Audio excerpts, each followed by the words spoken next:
네, 오늘 하나님께서 우리에게 주실 말씀은 열왕기하 6장 24절부터 33절까지의 말씀. 제가 가진 성경으로는 구약성경 571쪽에 있습니다. 열왕기하 6장 24절부터 33절까지 말씀입니다.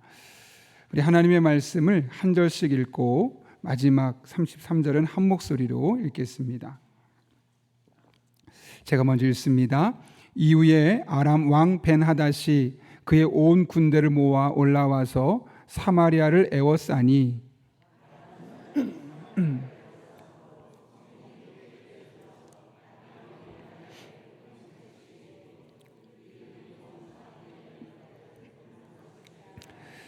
이스라엘 왕이 성 위로 지나갈 때 한 여인이 와서 이르되 나의 주 왕이여 도우소서.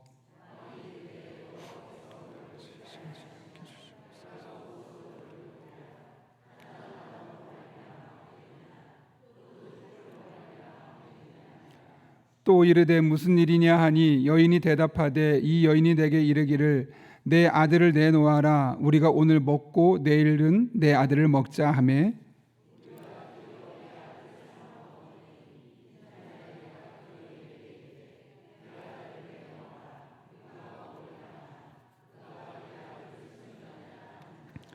왕이 그 여인의 말을 듣고 자기 옷을 찢으니라. 그가 성 위로 지나갈 때 백성이 본즉 그의 속살에 굵은 배를 입었더라.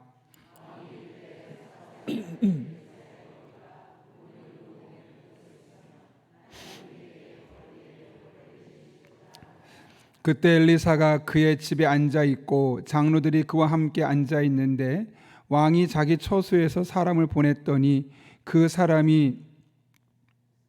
사자가 이르되 전에 엘리사가 장로들에게 이르되 너희는 이 살인한 자의 아들이 내 머리를 베려고 사람을 보내는 것을 보느냐. 너희는 보다가 사자가 오거든 문을 닫고 문 안에 들이지 말라. 그의 주인의 발소리가 그의 뒤에서 나지 아니하느냐 하고 무리 같이 있습니다. 무리와 함께 할 때 그 사자가 그에게 이르니라. 왕이 이르되 이 재앙이 여호와께로부터 나왔으니 어찌 더 여호와를 기다리리요. 아멘. 우리 7장 2절까지 한번 읽어볼까요? 같이 읽습니다. 시작. 엘리사가 이르되 여호와의 말씀을 들을지어다.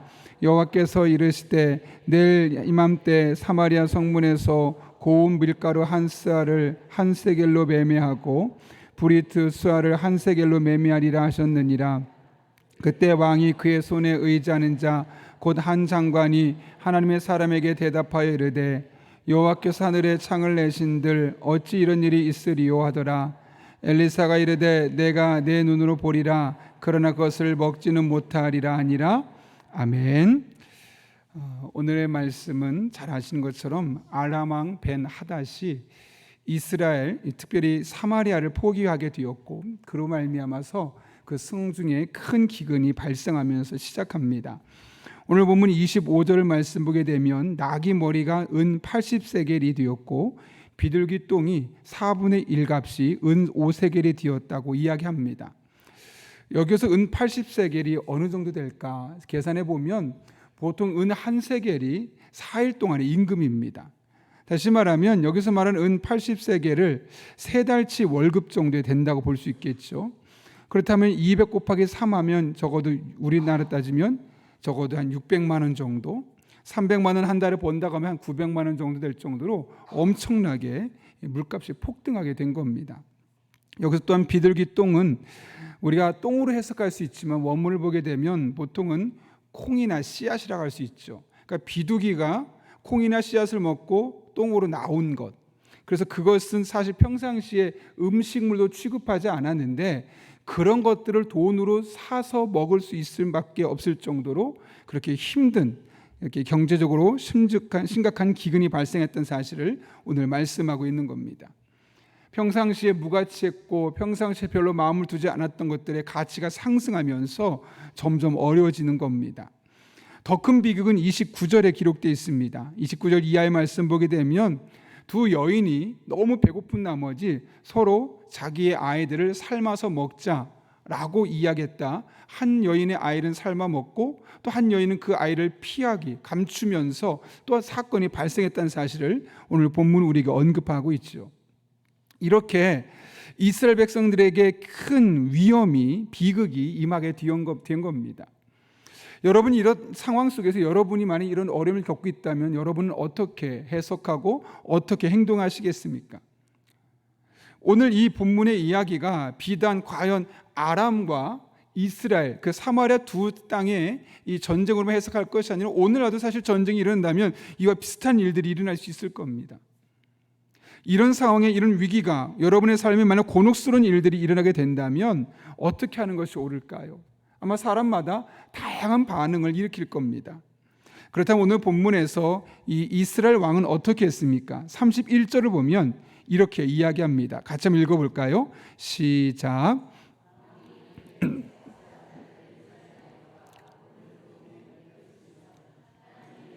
벌 위에 벌을 내리실지로다 하니라. 아멘. 결국은 어떻게 하겠다는 겁니까?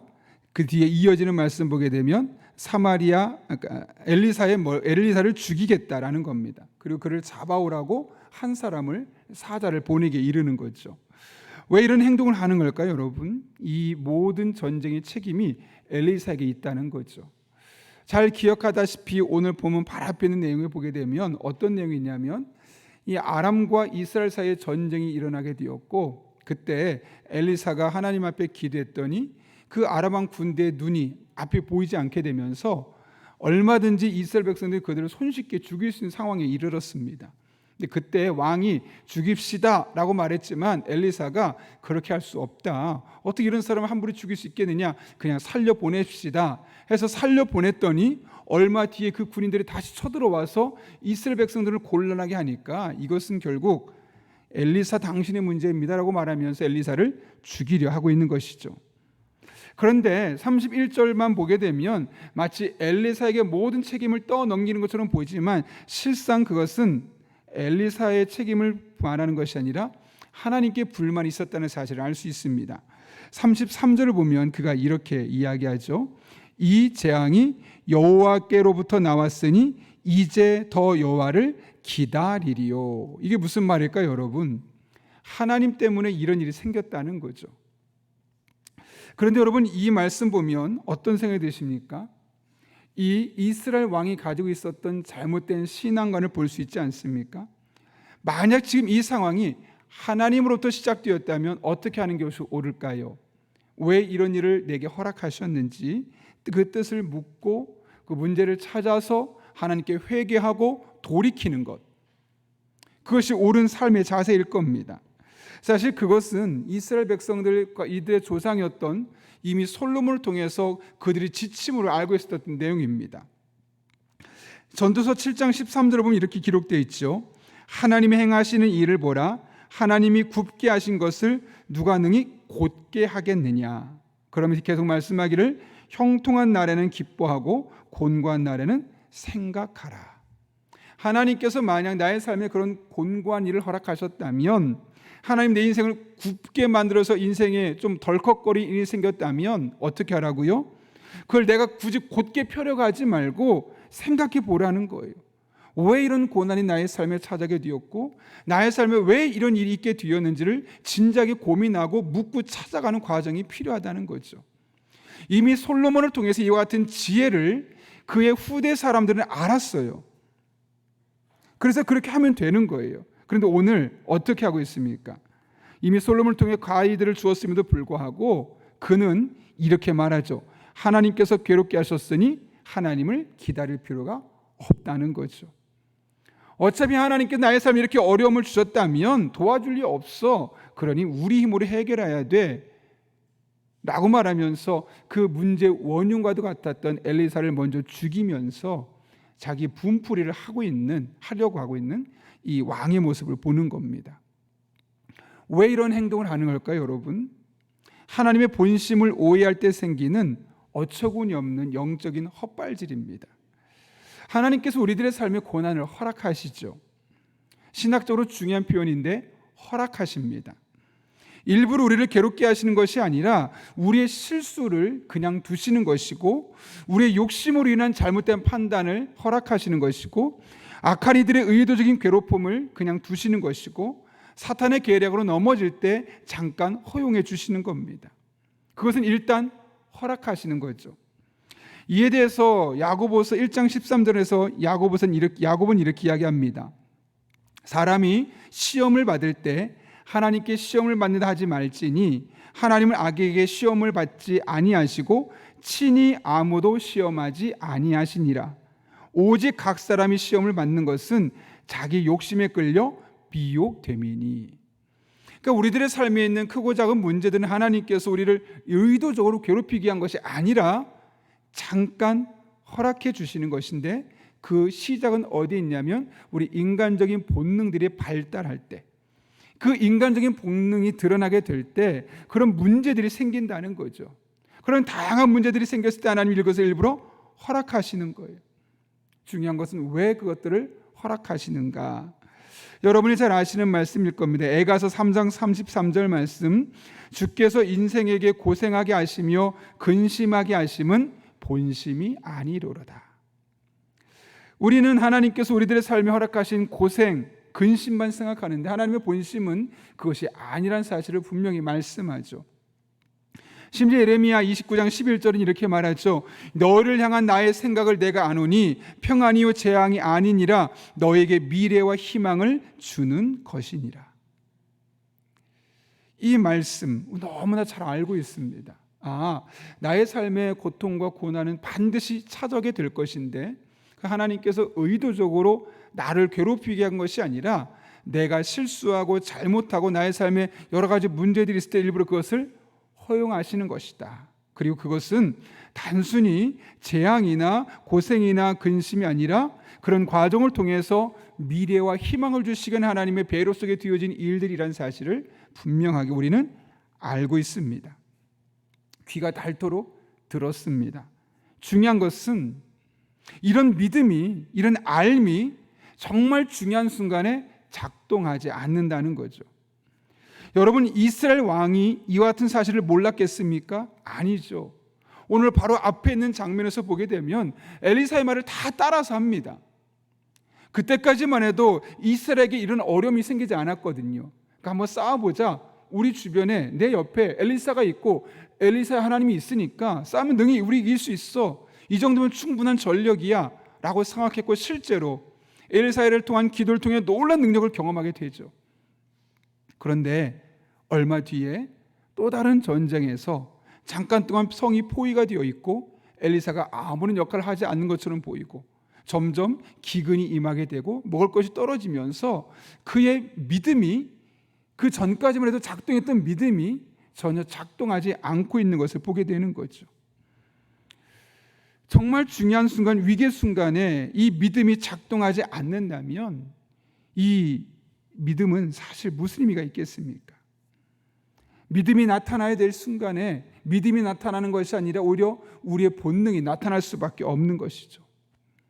여러분의 신앙생활이 무엇이라고 생각합니까? 다양한 상황에 다양한 모습을 정의할 수 있겠지만 적어도 우리의 신앙생활은 무엇일까 고민해 보면 우리가 갖고 있는 믿음, 하나님에 대한 믿음, 하나님의 말씀이 우리에게 주신 그 믿음이 정말 중요한 순간에, 정말 위기의 순간에 작동할 수 있도록, 언제든지 작동할 수 있도록 준비해 놓는 것, 그것이 바로 믿음 생활 아닐까요? 그래야지만 정말 나의 삶에 위기가 찾아왔을 때 말씀 붙들고 기도하며 그 삶의 위기를 풀어갈 수 있는 것 아니겠습니까? 그런데 이런 작동하는 믿음을 잘 준비해 놓지 않으면 정말 중요한 순간에 오작동을 할 수밖에 없고, 총으로 따지면 오발탄이 생길 수밖에 없는 겁니다. 사격 선수들 하는 거 보니까 끝나고 나서 그걸 얼마나 꼼꼼하게 정리하는지 모릅니다. 다 뜯어서 하나하나 깨끗하게 씻어내고 기름칠 해내고 다음 시합까지 잘 정리해놨다 그 다음 시간에 또 쓰는 겁니다.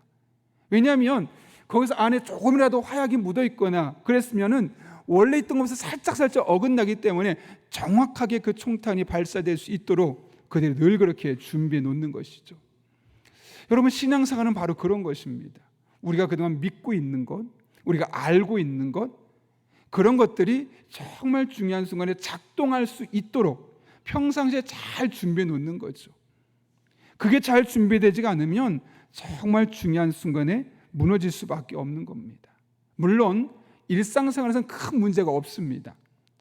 그런데 언제가 문제가 생깁니까? 우리들 삶에 위기가 찾아왔을 때 어떨 때 보면 정말 믿는 사람 맞나 싶을 정도로 말하는 거나 행동하는 거나 생각하는 것이나 모든 것이 전혀 믿음의 사람답지 않은 모습을 보일 때가 있는 거죠. 최근에 여러분들을 만나게 되면서 다양한 이야기를 나누게 되는데 그러면서 저희 안에 기도 제목이 하나 생겼습니다. 그것은 우리 성도님들이 언제든지 믿음대로 생각하고 믿음대로 행동할 수 있도록 영적으로 잘 준비시켜 주십시오. 이게 제가 가지고 있는 기도 제목입니다. 정말 위기의 순간 목사가 없어도 당장 목사를 찾을 수 없는 상황이 되어도 하나님 앞에 믿음이 잘 준비되어서 하나님과의 관계 안에서 잘 풀어낼 수 있는 그런 믿음의 사람들 될 수 있게 달라는 것. 그게 저의 안에 생긴 최근의 또 다른 기도 제목 중에 하나입니다. 왜냐하면 평상시에 전혀 문제 없었던 분들 같아 보이고 평상시에 너무 잘했던 분들, 정말 믿음이 좋았던 분들이 한순간에 무너지는 것을 보게 됩니다.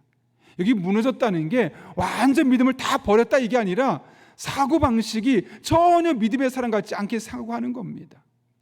말이 강하게 나오기 시작하고 사람을 미워하기 시작하고 하나님 앞에 믿음이 흔들리기 시작하고 이런 다양한 예전에 그분이 맞나 싶을 정도로 그 믿음의 양태가 너무나 달라져 있는 거죠. 여러분 사도 바울의 데살로니가전서 1장에서 데살로니가 교인들에게 이렇게 이야기했습니다. 난 하나님 앞에 항상 감사합니다. 그리고 기도할 때마다 여러분을 위해서 여러분을 기억하고 있습니다. 이게 뭘까요? 기도할 때마다 여러분을 위해 기도하고 있습니다. 이런 말이 되겠죠. 그거 어떤 면을 그렇게 이야기하냐면 3절에 보면 이렇게 말합니다. 너희 믿음의 역사와 사랑의 수고와. 무엇을 감사하고 있다고요? 데살로니가 교회 성도들이 어떻게 했다냐면 믿음의 역사, 믿는 대로 역사하는, 그들이 가진 그 믿음이 그냥 믿음이라는 그런 추상적인 지식과 알무로 끝나는 것이 아니라 그들의 삶에 정말 중요한 순간에 무기처럼 등장하고 야 정말 믿음대로 행하는구나, 믿음대로 말하는구나, 믿음대로 역사가 놀랍게 나타나는구나. 그것을 보며 사도 바울의 마음속에 너무나 흡족한 겁니다. 그래 우리 성도 데살로니가 성도들을 보니까 너무너무 하나님께 감사하다. 어쩜 저렇게 믿는 대로 살아가지? 어쩜 저렇게 믿는 대로 말하지? 정말 믿음의 역사가 날마다 나타나고 있구나. 너무 감사한 거예요. 근데 감사로 끝나는 것이 아니라 그 믿음의 역사가 날마다 나타날 수 있도록 본인이 기도할 때마다 데살로니가 교회 성도들을 기억한다는 거죠. 그 말은 다시 말하면 그들을 위해 그때마다 기도하고 있다는 거예요. 믿음의 역사를 이야기하고 있습니다. 지식적인 믿음이 아니라 무기력한, 위기 순간에 무기력해지는 형식적인 믿음이 아니라 믿는 대로 하나님이 일하시는 것을 경험하는 역사하는 믿음. 여러분 우리에게 필요한 것이 바로 이것 아니겠습니까? 많은 성경 지식이 우리의 신앙생활을 담보하지 않습니다. 우리가 하나를 믿더라도 그 믿음대로 내가 살아갈 수 있는 것이 정말 중요한 신앙이죠. 그래서 우리가 다양한 것을 기도할 수 있겠지만 기도할 때마다 하나님 저의 믿음이 지식적인 믿음으로 끝나지 않게 하시고 추상적인 알무로 끝나지 않게 하시고 믿는 대로 나의 삶에 역사하는 그런 믿음이 되게 하여 주옵소서. 그렇게 기도할 수 있기를 바랍니다. 그러면 많은 믿음이 아니어도 큰 믿음이 아니어도 우리들의 삶에 하나님의 일하시는 것을 우리들의 삶을 통해 날마다 경험하게 될 것입니다. 그리고 그런 믿음이 쌓이고 쌓이면 그것이 또 다른 간증이 되는 것이고 그것이 모아지면서 우리의 신앙이 조금씩 커지고 높아지고 넓어지고 위기가 찾아올 때 위기를 아무렇지 않게 넘어설 수 있는 그런 특별한 믿음으로 세워질 수 있는 것이죠. 바라기는 저와 여러분의 기도 제목이 이런 기도 제목이 될 수 있기를 바라고 우리의 감사 제목이 될 수 있기를 바랍니다. 믿음의 역사가 일어나게 하여 주옵소서. 믿는 대로 말하고 믿는 대로 행동하고 믿는 대로 하나님의 일하심이 나의 삶에 나타나게 하여 주옵소서. 이것이 우리의 기도 제목이 될 때 하나님께서 일하시는 것을 경험하게 될 것입니다. 이런 은혜가 저와 여러분의 삶 가운데 날마다 경험될 수 있기를 예수님의 이름으로 축원합니다. 우리 이 시간 함께 기도하겠습니다. 거룩하신 아버지 하나님, 우리들의 삶에 위기의 순간이 찾아오게 됩니다. 그것은 하나님께서 의도적으로 괴롭히기 위한 것이 아니라 우리들의 삶에 허락하신 것인데, 이런 과정 속에 이런 위기 순간이 찾아왔을 때 우리의 믿음이 지식적인 믿음으로만 끝나는 것이 아니라 우리들의 삶에 구체적으로 역사하는 믿음으로 나타날 수 있도록 은혜 베풀어 주옵소서. 아는 대로 믿는 대로 행동하게 도와주시고, 아는 대로 믿는 대로 우리들의 삶에 나타나게 도와주시고, 그렇게 우리들의 삶에 날마다 하나님이 함께 하신 것을 간증하며 살아가는 복된 인생 되게 하여 주옵소서. 예수님의 이름으로 기도하옵나이다. 아멘.